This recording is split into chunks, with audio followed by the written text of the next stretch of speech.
The Philippines has reported the first death from the new coronavirus outside of China.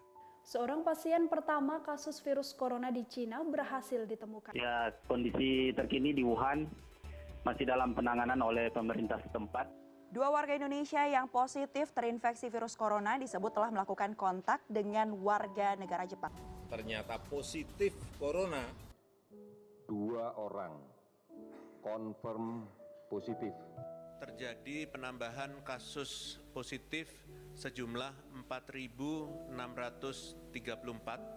Total kasus corona di Indonesia hari ini tembus 1 juta kasus. Pemerintah menetapkan status kedaruratan kesehatan masyarakat.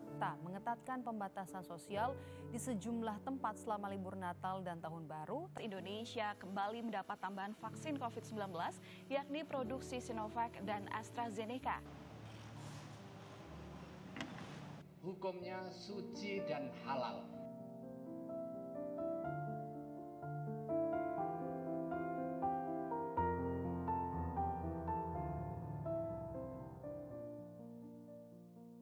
Sebuah perjalanan panjang penuh penantian.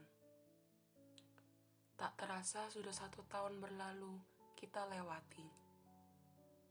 Sampai kapan hal ini akan berakhir? Datang tanpa peringatan, lalu menyebar ke seluruh penjuru dunia.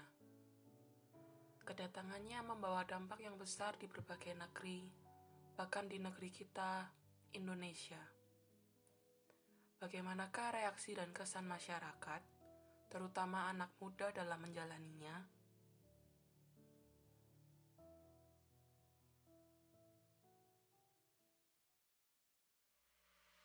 Iya. Ada. Iya. COVID-19 itu ada. Ada sih. COVID-19 itu virus yang mudah menular dalam waktu singkat dan juga sangat berbahaya. Karena seperti yang kita ketahui saat ini, bahwa COVID-19 tidak hanya melanda Indonesia saja, namun juga seluruh negara di dunia. Terbukti dengan banyaknya orang yang sudah terpapar dengan virus ini, di mana virus ini bahkan dapat menyebabkan adanya kematian. COVID adalah penyakit yang masih berbahaya, masih bisa menular ke sesama. Yang kita tahu COVID ya semacam virus baru yang baru ditemukan awal tahun 2020 lalu ya, dan yang kita ketahui asalnya tuh dari Wuhan. COVID-19 itu adalah penyakit yang menular karena virus corona ya, dan virus itu berasal dari Wuhan, China.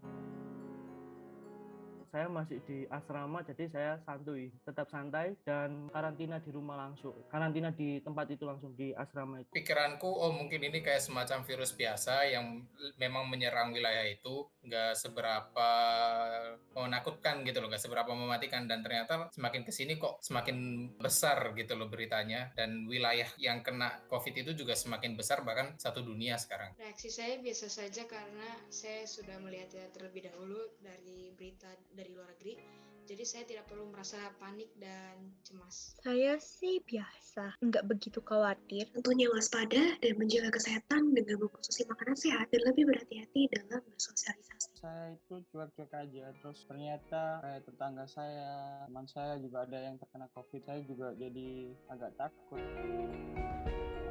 Kendalanya kita harus selalu memakai masker jika kita ingin keluar, dan itu agak sulit untuk kita bernafas dengan lega, dan kita tidak boleh terlalu sering atau melakukan kontak fisik dengan orang lain karena kita tidak tahu jika mereka terkena virus COVID-19 atau tidak, dan kita harus menjaga kontak dari orang-orang yang tidak kita kenal maupun yang kita kenal pun juga kita harus menjaga jarak. Karena adanya pandemi, PSBB, social distancing, dan lain-lain membuat pemerintah melakukan gerakan untuk kegiatan-kegiatan yang awalnya offline menjadi online. Seperti kegiatan perkuliahan yang dilakukan secara daring, lalu tak hanya itu, acara kepanitiaan baik pada universitas maupun acara umum lainnya juga pada akhirnya susah untuk dijalani karena adalah jarak, sehingga hanya bisa dilakukan dengan menggunakan media Zoom. Selain itu, kegiatan ibadah juga masih banyak dilakukan secara online. Misalnya saja melalui YouTube dan sebagainya. Mungkin kendalanya mungkin di asrama mungkin nggak terlalu ketat ya, tapi sampai kalau keluar sampai di rumah orang tua mungkin ya terlalu overprotect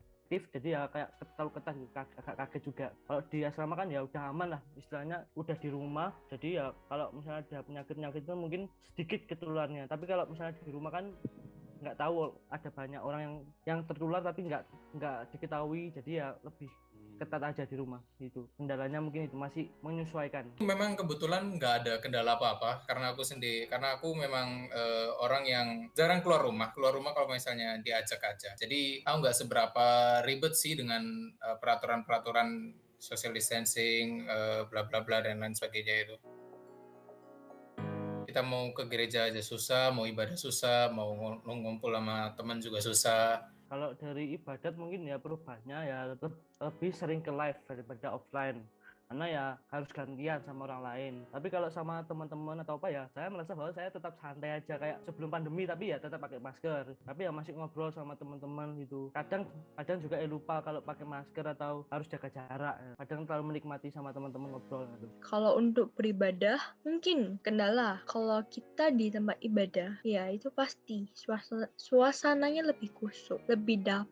Kalau misalkan mendadak harus online, aneh banget. Dampak dalam kehidupan sehari-hari yaitu beribadah juga, karena tidak semua tempat ibadah buka dan juga tidak sebebas dulu lagi di tempat ibadah juga. Lalu bersosialisasi pun juga susah, seperti kita tidak masuk sekolah offline, kita tidak bisa bertemu dengan teman baru, tidak bisa mengetahui mereka lebih dalam lagi. Jadi itu sih. Tentunya banyak dampak yang ditimbulkan karena adanya COVID-19. Misalnya seperti dampak dalam beribadah. Tentunya karena adanya pandemi ini, jumlah jemaat dibatasi 50% dari kapasitas ruangan. Selain itu, dampak dalam perkuliahan bisa dilihat dari kondisi saat ini bahwa perkuliahan masih dilaksanakan secara daring.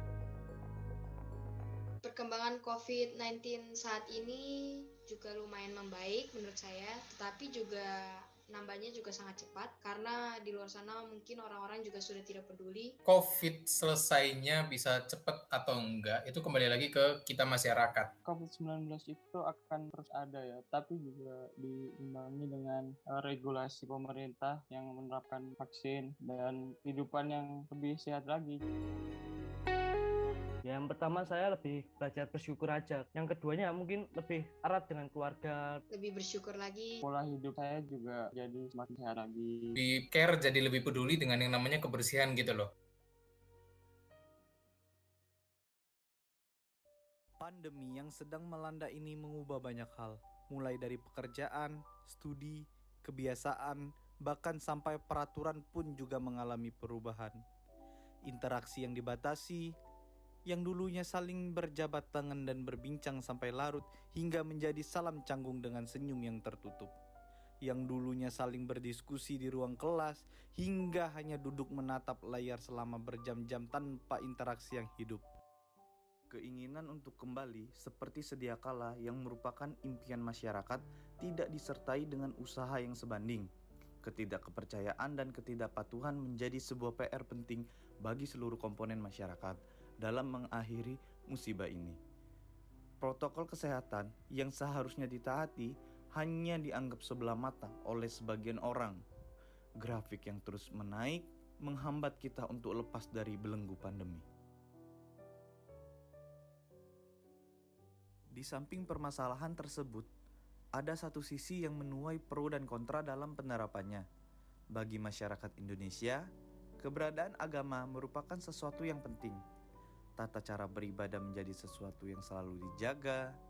Perubahan yang mendadak mengundang tanggapan yang beragam dari berbagai kalangan.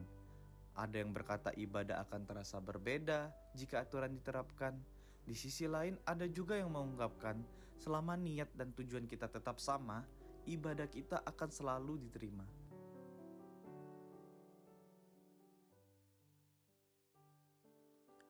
Walaupun banyak kesulitan yang dihadapi, sebenarnya banyak sisi positif yang dapat kita ambil dari situasi ini. Di masa seperti ini, kita dipaksa untuk selalu bersabar. Apapun yang ingin kita lakukan, rasanya hampir selalu tidak bisa dilakukan. Selain itu, kita seperti diberi waktu untuk lebih mengenal diri kita sendiri, apa yang kita mau, dan juga mencari yang terbaik untuk diri kita. Terlepas dari banyak cobaan yang kita hadapi, pasti kita dapat selalu melaluinya. Di akhir kata, Biarlah kita tetap semangat, selalu percaya, dan yang terpenting tetap patuhi protokol kesehatan.